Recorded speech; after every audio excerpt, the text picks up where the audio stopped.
Hello students, today we are understanding grammar topics. In writing skills, you are given notice, speech, debate, and notice, speech, debate, business complaint letters or poster. So in this video we will be learning about notice, speech and debates. तो notice क्या होता है? Notice एक certain news और information होता है उस चीज़ के लिए जो चीज़ हो चुकी है या जो चीज़ होने वाली है और लोगों को हमें उसके बारे में इन्फॉर्मेशन देनी है। तो नोटिस किसी मीटिंग के बारे में, किसी इवेंट के बारे में, किसी ट्रिप के बारे में, किसी चीज़ के खो जाने के बारे में हो सकता है, या किसी एड्रेस, नेम, यूनिफॉर्म, टाइमिंग्स के चेंज हो जाने के लिए भी लिखा जाता है। नोटिस कहाँ कहाँ हो सकता है? नोटिस बोर्ड्स पे हो सकता है जो कि स्कूल और कॉलेजेस में होते हैं। न्यूज़पेपर और मैगजीन्स में भी नोटिस आता है, लॉस्ट वाले, और पब्लिक नोटिस बोर्ड्स भी होते हैं। नोटिस के मेन कैरेक्टरिस्टिक्स होते हैं format, content, expression. So main word notice include होता है और कंटेंट में ऐसे क्वेश्चंस के आंसर होते हैं what, when, where and how. और एक्सप्रेशन में आपकी ग्रामेटिकल फ्लुएंसी और एक्यूरेसी चेक की जाती है। So this is an format of an notice, you can see here. सबसे ऊपर आता है अथॉरिटी या कंपनी का नाम, जो भी स्कूल, इंस्टीट्यूशन, जो भी इंस्टीट्यूशन है आप उसका नाम ऊपर ऊपर लिखते हो कैपिटल लेटर्स में। देन आपके आ जाती है डेट। डेट का फॉर्मेट आपका यही रहता है, मंथ का नेम लिखते हैं डेट में।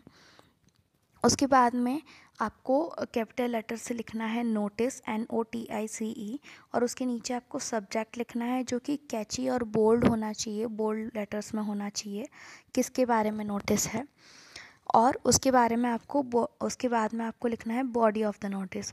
बॉडी में 3 चीज़ें होनी चाहिए: नोटिस लिखने का रीज़न, और अगर कोई ओकेशन या इवेंट है तो उसके बारे में इंफॉर्मेशन, जैसे उसकी डेट, टाइम, वेन्यू, ये सब मेंशन होना चाहिए। और नीचे आपका होना चाहिए सिग्नेचर, नेम और designation. So this is N notice. और आपको कुछ नोटिस के क्वेश्चंस दिए हुए हैं, जैसे you are secretary of English literary association. तो इसमें रेलेवेंट इन्फॉर्मेशन आपको दी हुई है और नोटिस के कुछ एग्जांपल्स भी दिए हुए हैं। Right this notice in your copies and practice some other questions of notice that are given in other PDF also. Okay, after notice there is a speech. तो स्पीच क्या होती है स्टूडेंट्स? What is speech? जो हम किसी audience को deliver करते हैं, किसी ऑडियंस को कोई टॉपिक के बारे में इंफॉर्मेशन देना चाहते हैं या किसी चीज़ के बारे में मोटिवेट या इनकरेज करते हैं, तो हम स्पीच बोलते हैं। स्पीच के 4 पार्ट्स होते हैं। First is salutation, second is introduction, third is body and fourth is conclusion. Salutation is जिन ऑडियंस को हम स्पीच डिलीवर करने वाले हैं उनको सैल्यूटेशंस देते हैं with good morning, good afternoon, according to the time. And in introduction part will start the topic of our speech, हमारी स्पीच का टॉपिक क्या है और हम किस बारे में बताना चाह रहे हैं। In body of speech you will be giving the complete data and content of your speech.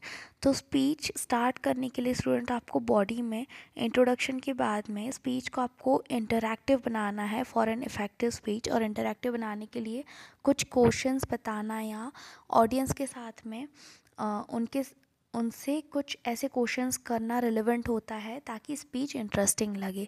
So this is N main point for writing and speech. And conclusion में आपको आप स्पीच के थ्रू क्या मोरल देना चाह रहे हो, क्या मैसेज देना चाह रहे हो, वो लिखना है। स्पीच राइटिंग का फॉर्मेट है एड्रेस गैदरिंग को हमको एड्रेस करना है। 3 और 4 पैराग्राफ्स में आपको स्पीच लिखनी है और थैंक यू के साथ में आपको स्पीच को एंड करना है। आपका कंटेंट जो होना चाहिए वो ओकेशन के अकॉर्डिंग होना चाहिए।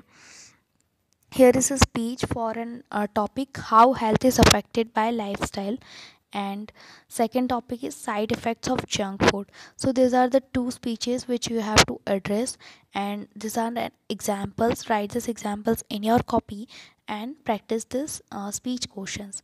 Now coming to the third topic, that is debate.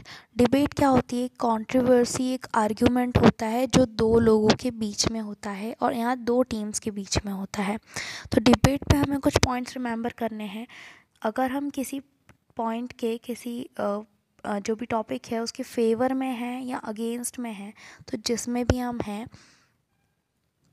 उसके बारे में हमें पॉइंट्स कलेक्ट करने हैं और हमें ग्रुप में उसको डिस्कस करना है। इन your examination you can discuss, तो आपको पॉइंट्स ही कलेक्ट करने हैं और उनको शॉर्ट और सिंपल सेंटेंसेस में यूज़ करना है। और उसके बाद में आपको ऑडियंस को एड्रेस करना है और क्वेश्चंस, फ्रेजेस या कॉट्स जनरली यूज़ करने हैं।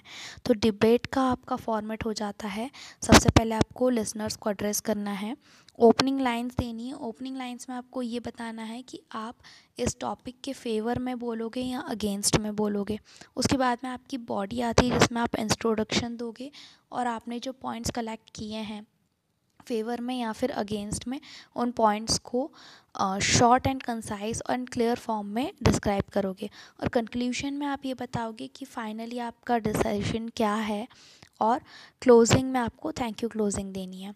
तो ये एक डिबेट है जिसमें टॉपिक क्या है, there is a topic that internet are good teachers, internet can never replace classrooms.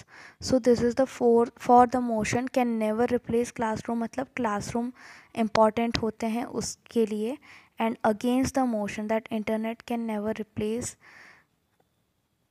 Classrooms, उसके अगेंस्ट द मोशन में भी लिखा हुआ है। तो आप इन पॉइंट्स को रिफ़र करके अपनी कॉपी में डिबेट के फॉर या अगेंस्ट द मोशंस लिख सकते हैं। In your examination you have to write only for the motion और only against the motion. The second topic here given is we have Indian body but European physic and soul. So this is your topic, and for the motion and against the motion is given here for your reference purpose. Okay, thank you.